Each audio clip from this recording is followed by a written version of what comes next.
এগুলো পাতা না, টাকা টাকা। 8 লক্ষ টাকা পাতা বেচা কিনা হয়। বাংলাদেশের সবচেয়ে বড় পাতার বাজার থেকে আপনাদের সবাইকে স্বাগত জানাচ্ছি। দুধ বিক্রি করলে যেরকম এরকম দৈনিক টাকা আছে। এগুলি আনলে আমরা টাকা দিই। দেখেন 300 টাকাতে নিয়ে এখন 80 টাকা পর্যন্ত আমরা কিনি। প্রিয় দর্শক, বাংলাদেশের সবচেয়ে বড় পাতার বাজার থেকে আপনাদের সবাইকে স্বাগত জানাচ্ছি। আপনারা দেখতে পাচ্ছেন আমার হাতে কিছু পাতা রয়েছে। এগুলো হচ্ছে বিলাতি ধনিয়া পাতা, যেগুলো মশলা পাতা হিসাবে ব্যবহার করা হয়। স্বাদে গন্ধে এগুলো হচ্ছে অতুলনীয়। বিশেষ করে নরসিংদী জেলার বেলাবো উপজেলায় আমলাবো ইউনিয়নে এটা বেশি চাষাবাদ করা হয়। তাছাড়াও বেলাবো উপজেলার বিভিন্ন জায়গা জুড়ে এই পাতার বেশ কদর রয়েছে। আপনারা দেখতে পাচ্ছেন যে আমার হাতে যে পাতাগুলো, এগুলো কতটা চমৎকার এবং খুবই সুঘ্রাণযুক্ত একটা পাতা। এই পাতাগুলো এই অঞ্চলের অর্থনীতিতে অত্যন্ত গুরুত্বপূর্ণ অবদান রাখছে। এই অঞ্চলের কৃষকদের কাছে এই পাতাগুলো শুধুমাত্র পাতা নয়, এগুলো হচ্ছে তাদের কাছে ব্যাংকে জমানো গচ্ছিত টাকার মতন, যা জমি থেকে উত্তোলন করে বাজারে নিয়ে গেলেই দৈনিক একটা টাকা পাওয়া যায়। তাই এই এলাকার মানুষ যত্ন করে এই পাতাগুলো চাষাবাদ করে থাকে। আজকের বাজার কত?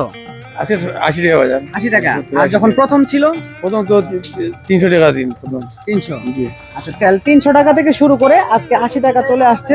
হ্যাঁ, লাভ হয়, অন্তত অনেক টাকা লাভ হয়, অনেকটা। স্থানীয় ভাষায় এটি চাটনি পাতা নামে ডাকা হয়। এগুলো পাতা না, একল ওষুধি গাছ। আকল বিভিন্ন আমরা সাপ্লাই করে থাকি, এমনকি বাইরে আমরা সাপ্লাই করি। আসলে দেখা গেছে এটি পাতা, ও এটি বন বন না ভাই, এগুলি টাকা টাকা। এগুলি আনলে আমরা টাকা দিই। দেখেন 300 টাকাতে নিয়ে এখন 80 টাকা পর্যন্ত আমরা কিনি। ডেলি এখানে নিয়ে আসতে আসতে আমরা কিনা বিভিন্ন জায়গায় আমরা সাপ্লাই করি। দৈনিক কয় লাখ টাকার পাতা বেচা? এখানে পাতা তোমার করে এখন সস্তা, তাও আমার 10 লাখ টাকার মতো ব্যবসা কিনা হয়। আচ্ছা, এই বাজারটা শুরু হয়েছে কতদিন? ওই 7-8 বছর হইব। আচ্ছা, তো এগুলো নিবেন কোথায়? আমরা হবিগঞ্জ। হবিগঞ্জ। যে প্রতিদিন গাড়ি লিয়ে আই। আচ্ছা, এই পাতাগুলো কি কাজে ব্যবহার করে? যা তো মনে লাগা সালাদ সালাদ করে, টমেটো লগে সালাদও বেশি খায়, মুড়ির মধ্যে বেশি খায়। হোটেলে নেই? হোটেলে নেই, বিরিয়ানির মাঝে বেশি দেয়, খুব বেশি ব্যবহার করে বিরিয়ানির মাঝে। আচ্ছা, এখানে প্রতিদিন কত টাকার পাতা কিনেন আপনি? আমি কিনি প্রায় 1 লক্ষ টাকা পাতা কিনি, 1,80,000 এরকম। এখানে পাইকারগণ কোথায় থেকে আসে? আপনারা এই পাইকার তো অনেক দূর দূরান্ত থেকে আয়।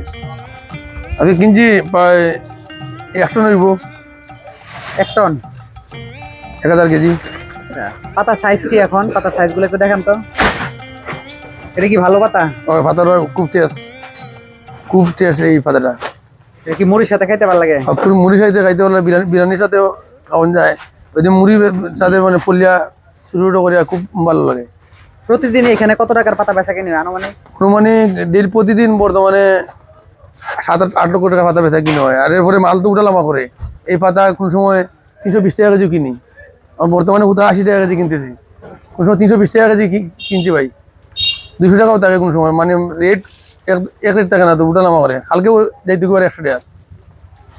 বুঝছেন এরকম। প্রথম আপনারা কত টাকা কেজি কিনছেন এটা? প্রথম এখন তো রেট, প্রথম আমরা কিনছি 160 টাকা, 180 টাকা এরকম কিনছি প্রথম। আচ্ছা, এটা বাজার কি আরো বাড়বে? বাড়তে পারে, চাহিদার উপরে নির্ভর করে এটা। আমরা এই মুহূর্তে যে জমিতে রয়েছি আপনারা দেখতে পাচ্ছেন, উনি বিলাতি ধনিয়ার চারা রোপণ করতেছে। তো আমরা একটু ওনার সাথে কথা বলবো। আসসালামু আলাইকুম। ওয়ালাইকুম সালাম। ভালো আছেন? আল্লাহ রাখছে ভালো। আচ্ছা, আপনি কি কাজটা করতেছেন এখন? আমি ধনিয়া চারা লাগাইতেছি, বিলাতি ধনিয়া। এখানে কতটুকু জমি লাগাইছেন আপনি? এনে তো আমরা তো কিন্তু ইয়া নাই, মাফা নাই। আচ্ছা, আনুমানিক কতটুকু হবে? অনুমানিয়া আন 2-3 গুণ্ড মতন। আচ্ছা, তো 1 বিঘা জমি যদি কেউ লাগায় তাহলে কত টাকা বিক্রি করা সম্ভব? মানে 33 শতক। 1 বিঘা জমি লাগাইলে 5-6 লাখ টাকা বিক্রি হইব। মানে এই ফসল কি 5-6 লাখ টাকা বিক্রি করা যাবে? এটা কি সত্যি কথা? এটা 200-250 টাকা কেজি। আচ্ছা, এটা তার মানে আসলেই বিক্রি করা যাবে। প্রিয় দর্শক, 5 থেকে 6 লক্ষ টাকা বিক্রি করা সম্ভব 1 বিঘা জমি থেকে। এটা উনার মুখের কথা, আমি বলি নাই। কত টাকা বিক্রি করা যাবে? 5-6 লাখ টাকা বিক্রি হইব। কষ্ট হইব কেমন? কষ্ট আছে, এটা কষ্ট আছে, প্রচুর পরিশ্রম।